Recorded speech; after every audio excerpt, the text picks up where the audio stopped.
So, James, back in July, I read an interesting article on Forbes.com, and it was an editor's pick, so it must have been good. And the title of the article was, "You must not do your own research when it comes to science." And I kind of had a chuckle that struck me right away.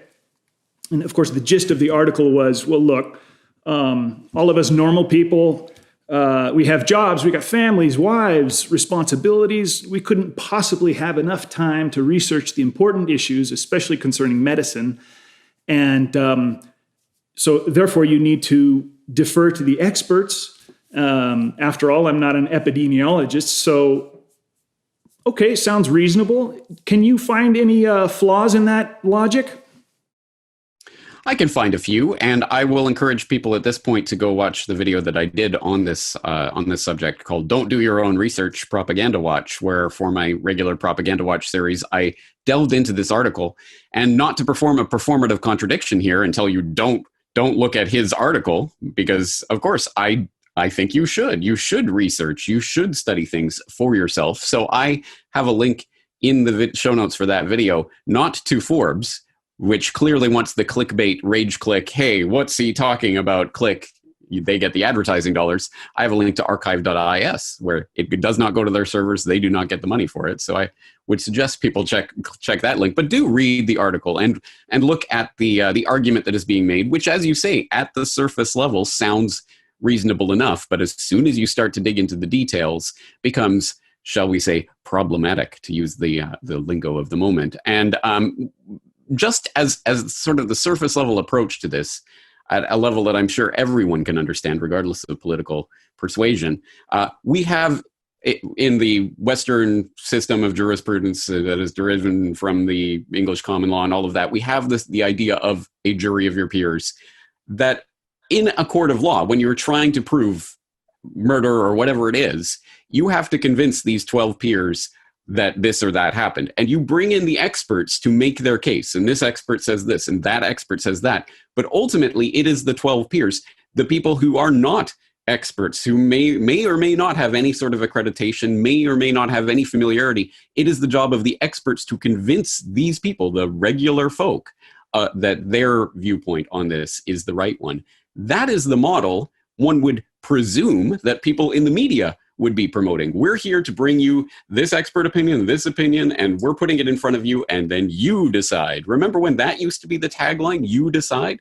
Right. No, not anymore. You're not competent to make your own decisions about conflicting reports from expert opinions. We tell you now what those opinions should be, which, as was recently noted by Derek Brose over at The Last American Vagabond, he had a great article up about, are we in an anti-science society, or something along those lines. People can look up the exact headline.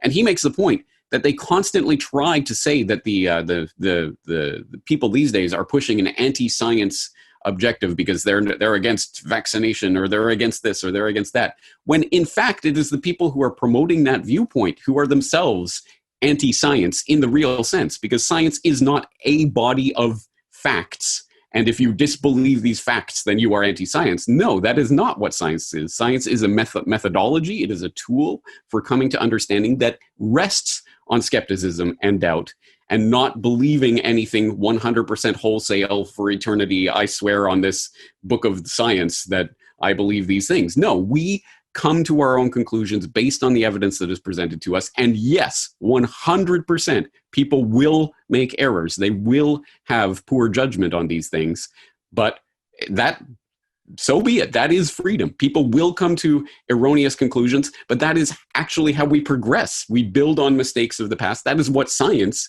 is actually about. So media telling people that they must believe the experts that we select actually puts the media in the position of being the god emperors of this universe of science that they're trying to promote, because they get to decide which experts you should have to listen to and which experts you shouldn't hear at all. And I think anyone with two brain cells to rub together will understand that that comes from a perspective of an agenda that is being pushed. Agreed. After I read the article, I just jotted down 4 quick points on why I thought, well, no, you can't just defer to the 7 o'clock news experts. And if I could run through each point, and then you could say, oh, I agree, disagree. Number one, the experts can be wrong, as you just said, right? Yes, exactly. Number two, the experts serve other interests besides the public interests, mainly their own financial interests. I mean, is that the only thing I would quibble with that is mainly. Some may be purely financially motivated or mostly financially motivated. Others might have other motivations, but you are right that, again, there is no such thing as an objective viewpoint in science or anything else. And everything is a question. Well, I mean, it does in our system as it works today, it does rest on funding. So who is funding this study and why and for what purpose and what results are they excluding, etc. As you say, the excluded context is manifold. Right. And can there be any better case example of expert opinion that might be influenced just a bit by financial interest when it comes to, say, vaccines and the new COVID vaccine coming up? Yeah, exactly. Of course, the pharmaceutical companies literally have a vested interest in promoting a certain line on vaccination safety and efficacy. And anything that goes against that is literally against their bottom line. So do you think they would fund studies that are showing problems with their safety and efficacy? Of course they would not. Would they spend money in terms of just marketing, in a sense, to denigrate people who are denigrating their product? Of course they would. Any business would do that. But that's exactly why we have to know the business interests, and there has to be disclosure of those kinds of financial ties as part of the general public's ability to understand these experts and their motivations. Right. My third point is there are experts out there who might not be getting on the 7 o'clock news, and one group of experts might disagree with another group of experts. So who do we choose? What do you think about that point? Yeah, no, that's exactly right. And that's what I'm saying with regards to the media putting themselves in the position of rulers, essentially, by saying you have to trust the science, but we'll only present you this science. We won't present you these scientists. We won't present you this. What we present to you is the truth. And that puts them, the media, actually in the position. It's not even the scientists then that are holding all the cards. It's the media that decides you get to hear this viewpoint. You don't get to hear that viewpoint. And actually, we see specific examples of that, of researchers like a Knut Witkowski or a Johnny Anitas, or name a million others during this current COVID, who in the past would have been and have been heavily and prominently featured in mainstream science reports. But now their viewpoint is not being discussed because it goes against the agenda that is being pushed. So now you don't get to hear those scientists. Oh, those are quacks, now that we've decided they're quacks. Right. My fourth and last point was that even the consensus experts themselves, forget about the other experts we're not allowed to hear. The consensus experts themselves contradict themselves. And they send out contradicting information.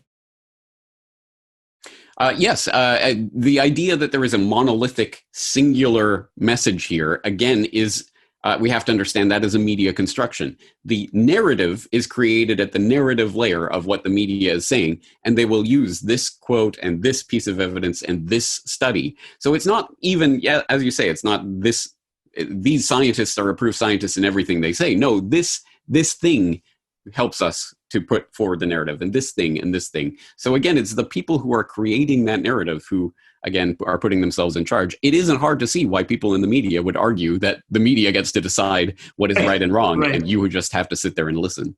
Right. And specific to this coronavirus, examples where they disagree with themselves over time is obvious stuff like in a pandemic, the infected should be quarantined. That was yesterday's thinking, right? But now in a pandemic, everybody should be quarantined. Here's another one. Yesterday's experts. Masks don't help. Okay, that was as late as April or May, I think it was, from the CDC or Fauci. New expert consensus, you need masks to defeat this virus. Yesterday's experts, we need to put COVID patients on ventilators. New expert consensus, they aren't pushing that. Old expert consensus, and this is a big one. And this came from the Canadian health minister. I think I saw it on your video a month or two ago. I think her name is Tam. And she says, well, first, the old expert consensus, most recently, this would be promoted by Gates and company, we'll be able to get back to normal when we have a vaccine. New expert consensus. The vaccine, though absolutely necessary, is no silver bullet. We're looking at continued strict measures for 2 or 3 years. Have you seen that one? Yes, I've seen all of the things that you're talking about there, all of the seeming contradictions, and of course, the obvious counter rebuttal to that would be to say, yes, this is how science works. We believed something yesterday, we got new evidence, we adjusted our theories accordingly, so we thought masks were ineffective, now we know they're effective. Which, okay, now present the evidence for that. Now lay that case out and explain it to me in a way that I understand. But on top of that, you also have to say, well, then people who were questioning those experts back when that was the expert consensus opinion being presented by the media several months ago, they were wrong. And people were right to question them. But are we allowed to question? Because I thought we have to just believe the science. And the science was wrong, but we should have believed them. Even though they were wrong, it's nonsensical on its face. You have to do mental pretzel knots to try to come to some sort of conclusion that you should never think of these things. You should never question anything. Anyone who tells you never question anything is, by definition, I would say, your enemy in some sense, your intellectual enemy at the very least, and should be treated as such. My message, accordingly, has always been and will always be to do your own research quite explicitly. Do not believe what I'm saying. Please look at the sources. And that's why I always list the sources on everything that I do. And actually, I gave a talk on that concept of open source journalism several years ago at the FOSSA conference in France. And in that presentation, I highlighted how back in the day, the New York Times, you could go to their website and you could read an article on their website. Wow, we're living in the future world. You can read articles on the web. But you could read through an entire article. There would not be one hyperlink to any information. And fast forward to 2013 or whenever I gave that talk, and you could go to an article and you'd find maybe 1 or maybe 2 hyperlinks in an article, but it would just be linking to other New York Times articles. Yes. Of course, it wouldn't be linking to the source documents. They would write entire articles about this document that was just released by the government, or this new study, but they wouldn't link to the study. They wouldn't link to the document, again, because they want to be the arbiters of truth, and they do not trust you poor plebs, with this valuable information that only we can read and interpret.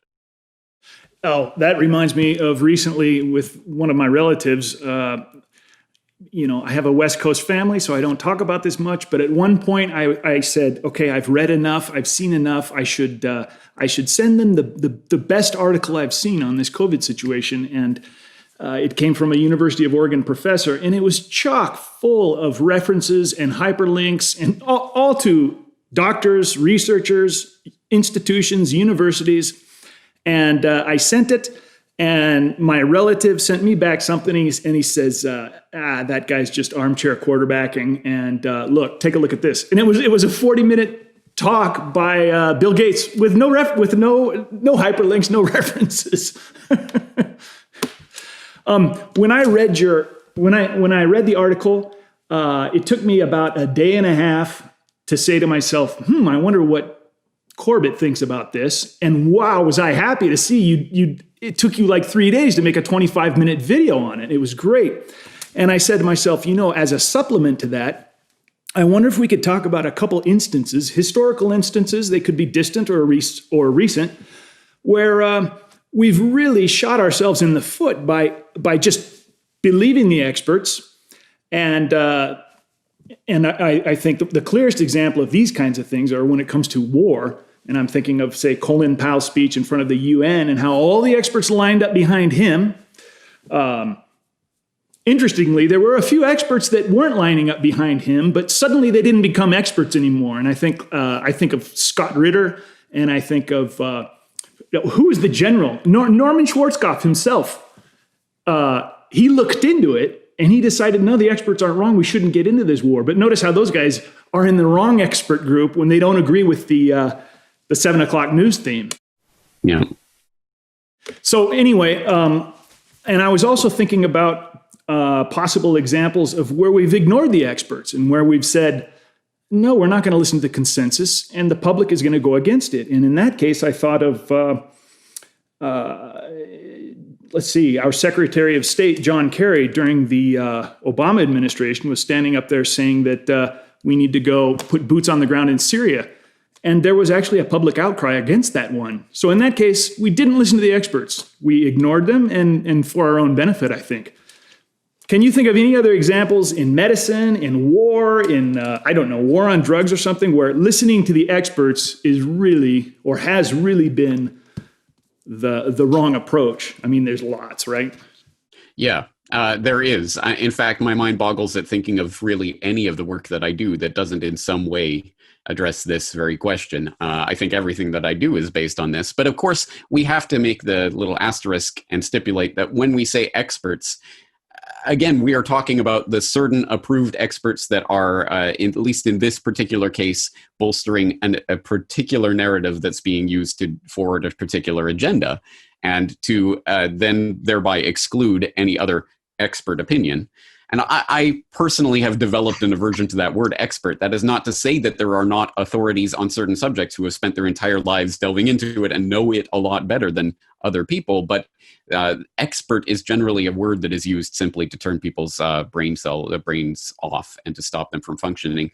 So as you say, I think the most obvious examples and the most pressing examples are the ones that have led the nation, whatever nation you happen to be in, into war, time and time again throughout history. Those have generally been, for at least the last couple of centuries, the result of outright lies, specifically because, of course, back in the day, you could just have a king issue a proclamation, we are at war, and you're at war. But in some sort of democratic society, however loosely or tightly you define that, you have to motivate the public for war. And the only way that can be done is through some version of war atrocity propaganda, false flag terrorism, something along those lines to make the public believe that their enemy is a vital present threat that's here right now and we have to go after them. So my examples that I would bring up in this context would be something like the Gulf of Tonkin incident, which we know now 100% from NSA intercepts and others, the second incident at any rate,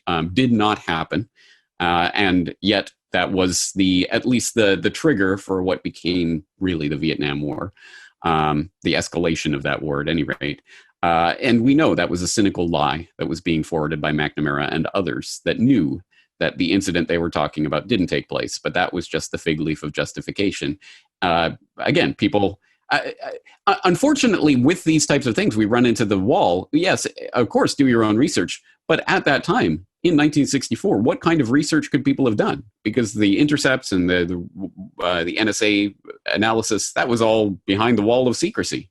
No one knew about that for 50 years until it was finally released to the public. So how do you prove that they are lying when you don't have the research? But that's actually just a further bolstering of the idea that we need transparency and we need the public to be able to examine evidence, because when it is behind that wall of classification and secrecy, then all sorts of lies that are demonstrable lies that get exposed half a century later take place. And those lies lead us to war. Another example, of course, is 1953 Operation TP Ajax, which was a CIA/MI6 operation to destabilize Iran and overthrow Mohammad Mossadegh as the president of Iran.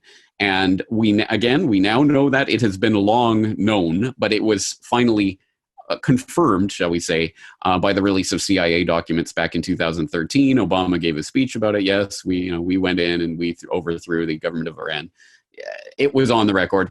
And as I covered recently on my program, just in the past couple of weeks, there's this new documentary that now confirms MI6 involvement. Again, not that we hadn't known it, but confirms some of the names, dates, and places of MI6 involvement in that operation.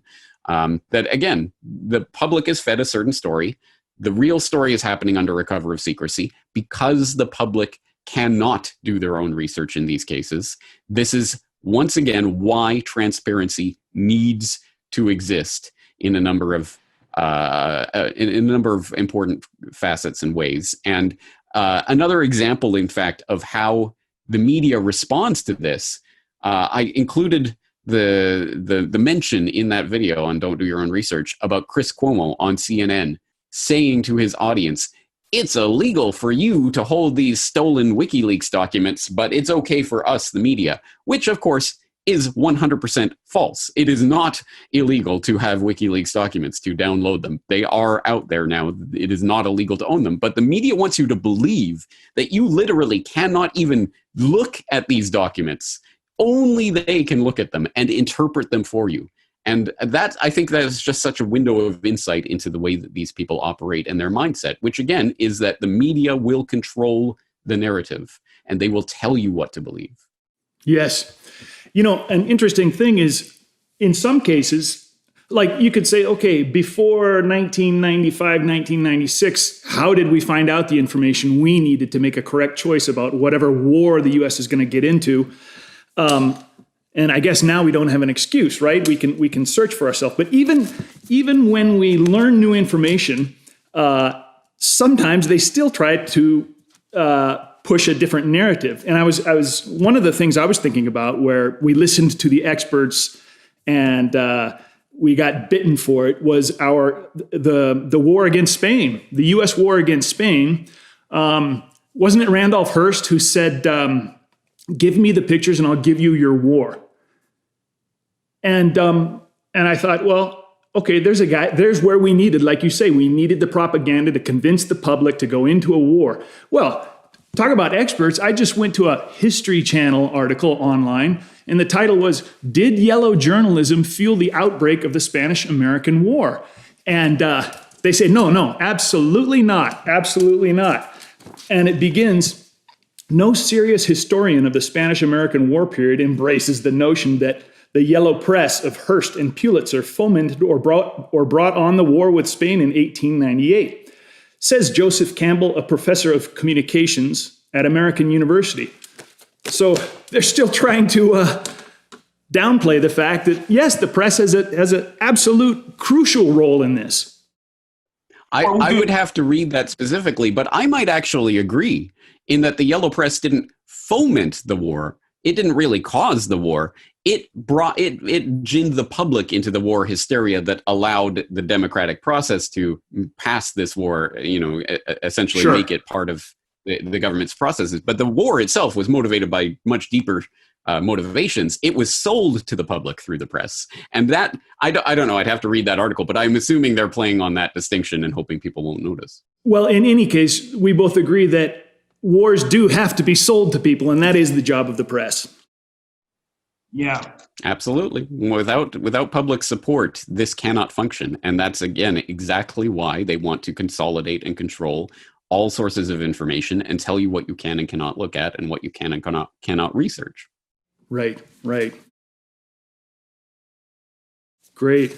Well, James, we will definitely link to your video, your 25-minute video, and then people can get the link to the original Forbes article and not have to go straight to their page and give them the hits.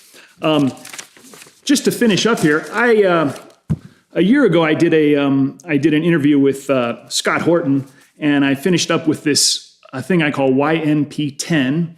And having you on here with your encyclopedic knowledge, I'm kind of getting sick of COVID myself, and I thought we might cover a couple other topics real quick.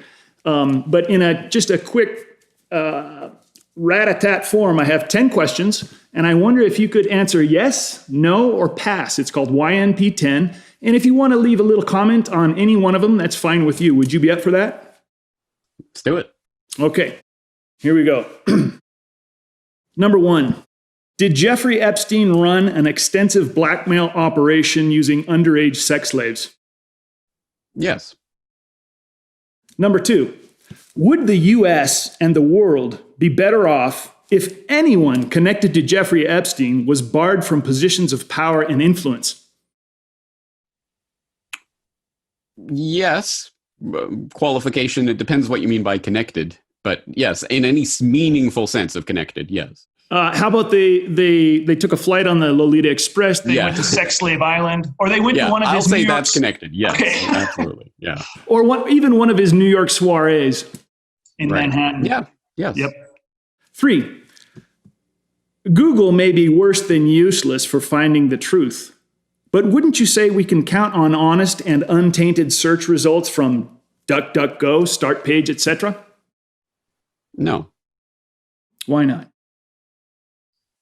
Because I don't think that search, there is no such thing, I think, as meaningful, unbiased search. Unless you are simply returning based on keywords, the number of times this keyword pops up in the search results or something, that is the only objective, unbiased way to form search results. So, and that's useless because then people just start gaming it and start putting all those, putting the words on the screen a million times to make it pop up in the search results. So you need some sort of algorithm that will shape and rank certain things higher and lower. So there is going to be a bias in search results, which is why I think the answer is not DuckDuckGo or Startpage or Bing or whatever, Swiss Cows or CRX. No, it's every search engine. You compare results and hopefully come to a better triangulation of the search results you're looking for. Got it. This is a tough one. You might have to be careful. Should homogenous Japan be punished with sanctions for not accepting more refugees from war-torn developing countries such as Syria? No. Punished by who? No. Yeah, that's an obvious one for me too. 5, do you think Assad purposefully and repeatedly gasses his own citizens? No. Okay. 6, do you think Iran is itching for a fight with the U.S. and simultaneously plotting to, quote, wipe Israel off the map? No. 7, do you think that since Venezuela is an economic basket case and suffers under corrupt socialist rule, a coalition of free countries led by the U.S. should invade and spread some democracy down there? No. Okay. 8, do you think that in the minds of the powers that shouldn't be, it's really truth that needs to be suppressed and banned, not lies? In the minds of the powers that shouldn't be? Yes. Okay. 9, did the Israeli pilots know they were shooting at a U.S. Navy ship when they attacked the USS Liberty? Yes. Okay. And, well, they claim they didn't know. You knew that. Yeah, but I'm pretty sure there's NSA intercepts that have been declassified now. I do have that listed in a video that I did called A Brief History of False Flags, I believe. I'll have to double check that reference, but yeah, I'm sure it's admitted, or not admitted because they don't talk about it, but at any rate, the evidence is there that 100% they knew. Right.